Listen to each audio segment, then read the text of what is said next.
tanah subur, makmur, dan sejahtera. Perekonomian hidup, pemerintahan yang berdaulat, dan kehidupan yang damai dengan kuatnya nilai religius Islam.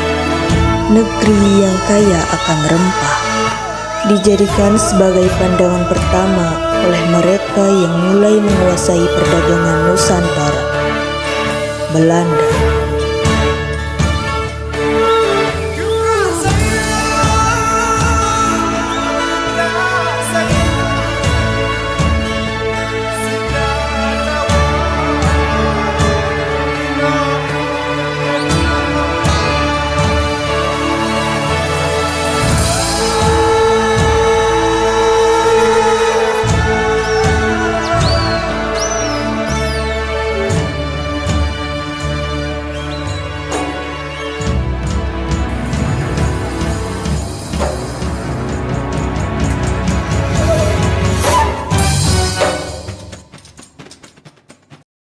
Ya, dulu Aceh dan Belanda menjalin kerjasama hingga akhirnya tercipta hubungan yang baik dan mesra.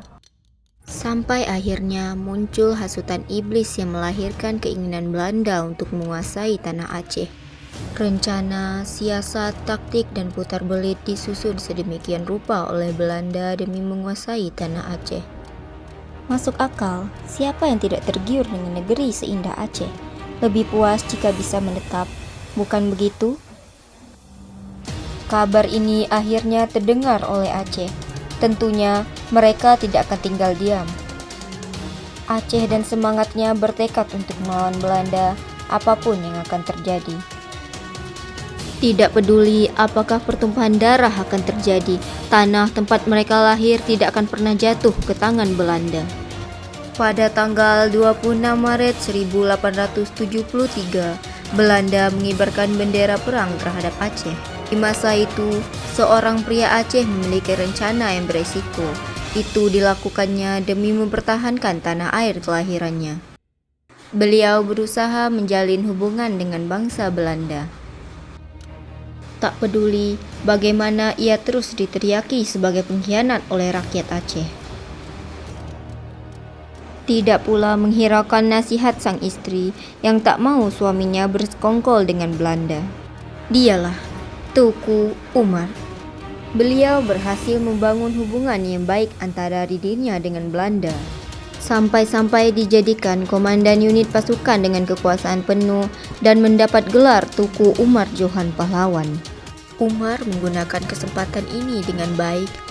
Ia menyiapkan pasukannya dengan rakyat Aceh untuk mencuri persenjataan dan harta benda yang dimiliki oleh Belanda.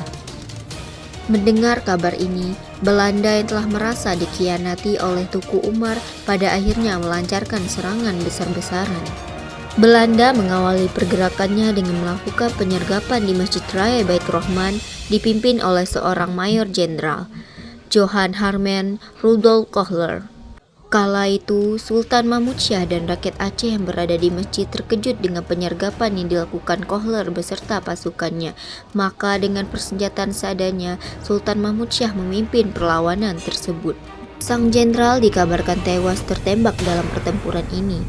Namun kabar buruknya, masjid berhasil dikuasai oleh Belanda.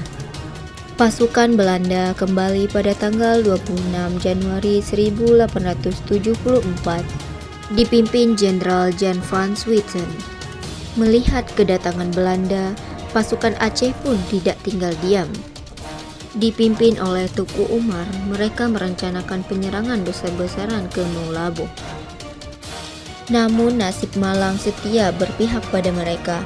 Belanda berhasil mengetahui rencana ini dan malah memutar balik keadaan.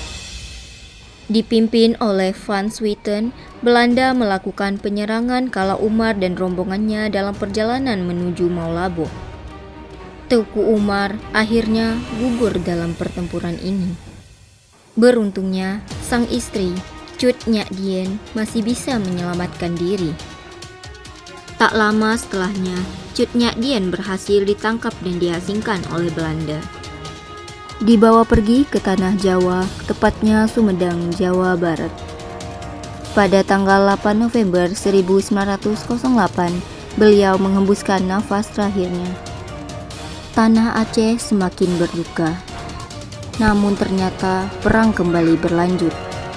2 orang berani lainnya kembali memimpin pertempuran sengit melawan para penjajah. Mereka adalah Cut Nyak Mutia dan suaminya Bang Nagroe melawan pimpinan Jenderal Pel. Seolah nasib tak pernah berpihak pada Aceh, orang-orang pemberani kembali gugur dalam medan perang. Sungguh, akhir yang menyedihkan, perang secara resmi berakhir. Dan akhirnya tanah Aceh jatuh ke tangan Belanda.